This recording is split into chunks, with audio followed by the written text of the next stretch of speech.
morning all. We'll start off with the peace mantra from Shukla Yajurveda. Shukla Yajurveda Mundak is Ishavasya Upanishad and Brihadaranyaka Upanishad. Both of them start with the same peace mantra. It's the meaning of this one. All pervading principle in the cosmos is complete. The same principle is within ourselves also. It's like unusual mathematics. If you try to deduct one from another, still complete remains. If you try to add one to another, still complete remains. Our spiritual journey is nothing but moving from incompleteness to the completeness. That is the purpose of our spiritual sadhana. We are incomplete. Let us proceed towards the completeness. That's the purpose of sadhana. Repeat after me. Om Purnamada Purnamidam Purnat Purnamudachyate Purnasya Purnamadaya Purnameva Avashishyate. Om Shanti Shanti Shanti. Om Shanti Shanti Shanti. We have been covering the Hatha Yoga, and from in this term, it's as I mentioned in the earlier classes, Bhagavad Gita is the foundation scripture of Yoga Shastra. It's called as Yoga Shastra, and other auxiliary texts are like Hatha Yoga Pradipika, Gheranda Samhita, Shiva Samhita is there, Patanjali Yoga Sutra. They are the auxiliary texts. Helps us go understand the yoga much deeper, gives us a guidelines. In the last week I talked about in the Hatha Yoga Pradipika, in the first chapter, it talks about why we had to do the asana. Doing the asana, body becomes disease free. It becomes disease free, body becomes energetic, dynamic, and it's becoming multitasking. Special energy comes to the body. Last week, yesterday I met one person, he's in early 30s. And he was saying that I feel already old. I don't have strength. In early 30s, not only here, back in India also. Children are in 20s. They are in 20s. They say, I feel old. I have lack of energy. And how come you have so much of energy? And in the Gheranda Samhita, he says, like earthen pot, if you don't bake it properly, put it in water, it disintegrates, melts, and it crumbles. It says, like earthen pot is baked hard in the fire, bake yourself in the yoga so that body becomes strong, disease-free. The container, we need a container, strong container. If the container itself is weak, contained in the container also, it will be unstable. It can't achieve the purpose it has come in.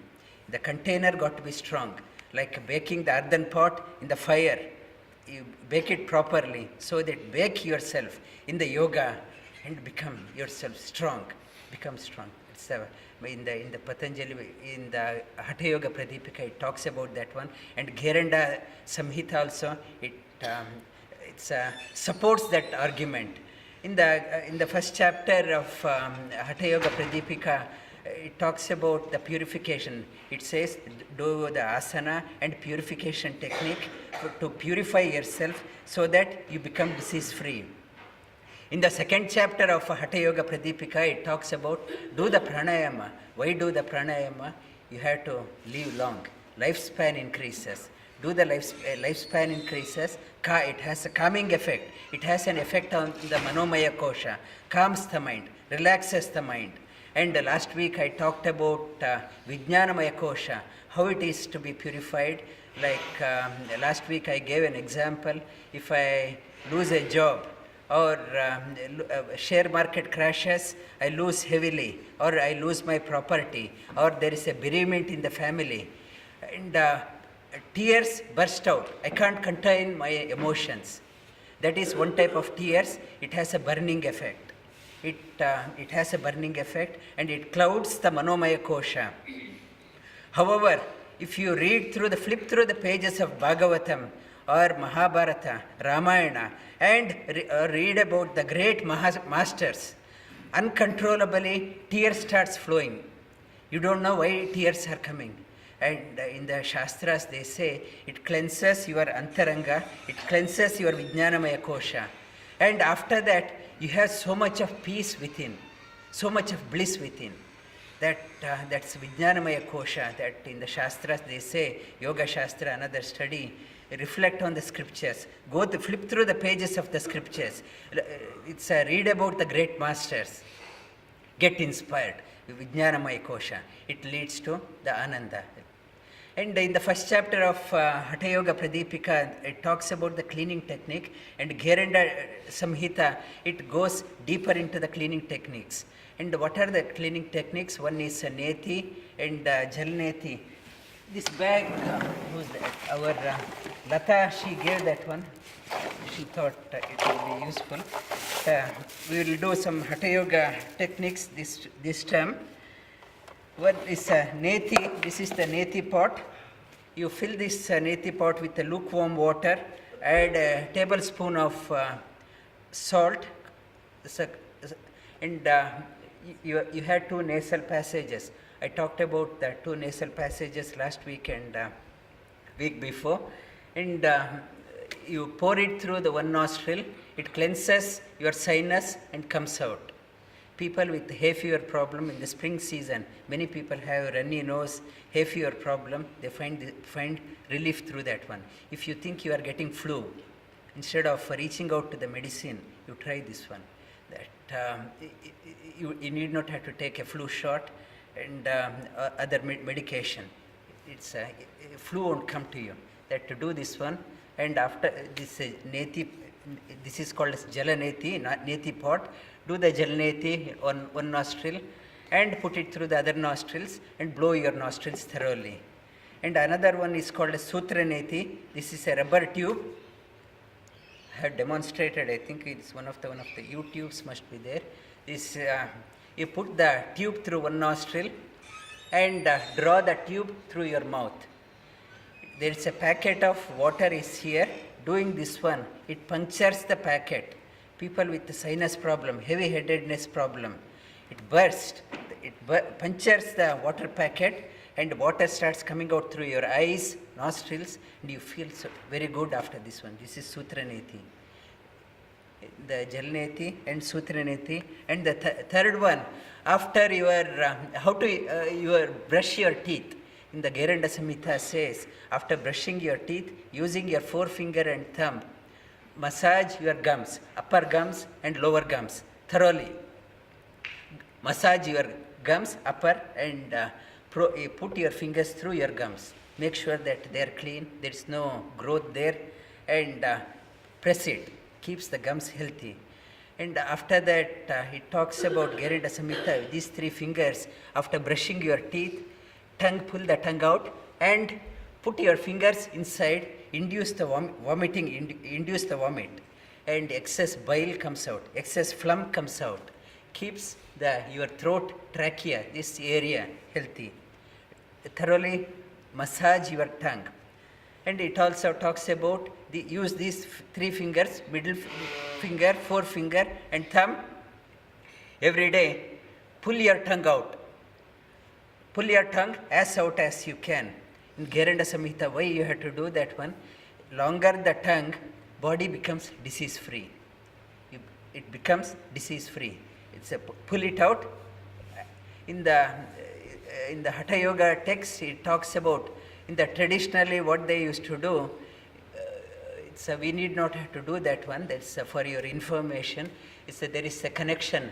The lower tongue and it's a lower palate. There is with the knife they cut that one about 1 millimeter. They cut that is holding the tongue, and they apply some turmeric and salt so that it won't becomes infection. There won't be any infection. After a week, cut it again, so that tongue becomes very long. The purpose, how they gauge that, how they determine tongue has become very long. They say tip of the tongue, see whether you can bring it to the, to the nose, like up, pull it up. It's a everyday practice. It should come. Yeah, reach out. That becomes, it's one technique. In the Hatha Yoga, it talks about. It's longer the tongue, its body becomes disease-free. And after your showers, with the 4 fingers in both hands, you put your fingers inside and out. People with vertigo problem, balance issue, they find this one beneficial. Removes the excess moisture from your water content from your ears, and doing that one, it helps you to hear the antarnada. Antarnada.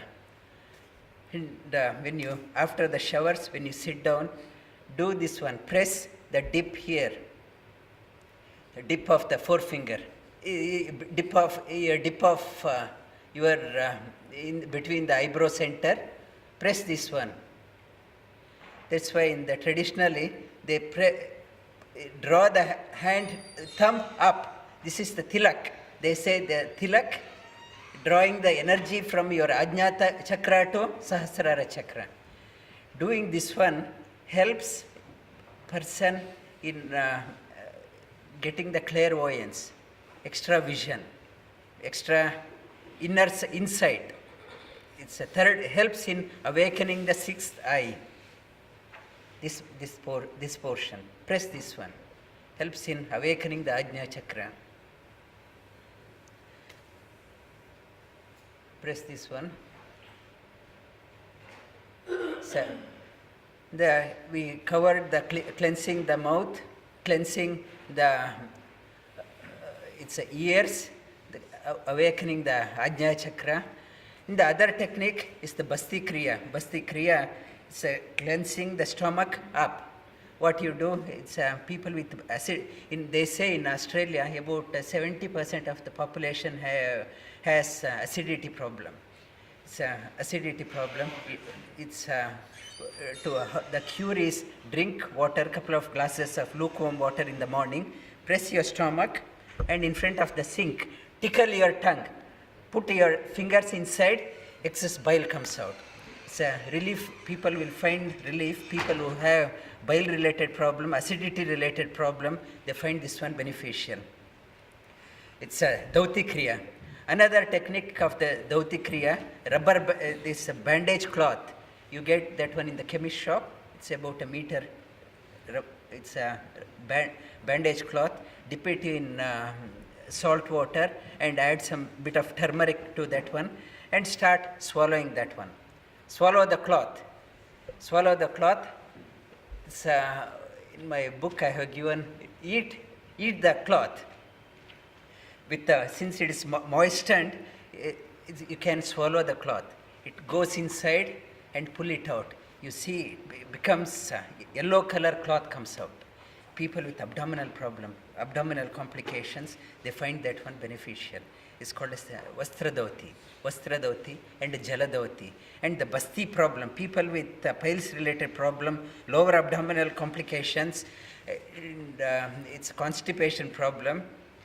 What you can do, sit in the, it's a squat in the bathtub, fill it up with clean water, squat there, and open your rectal muscles and close. Open rectal muscles and close. Or if the water is a bit warm enough in the clean river, you can do it in a clean river, open your rectal muscles and close. People with constipation problem, gastric problem, piles related problem, they find this one beneficial.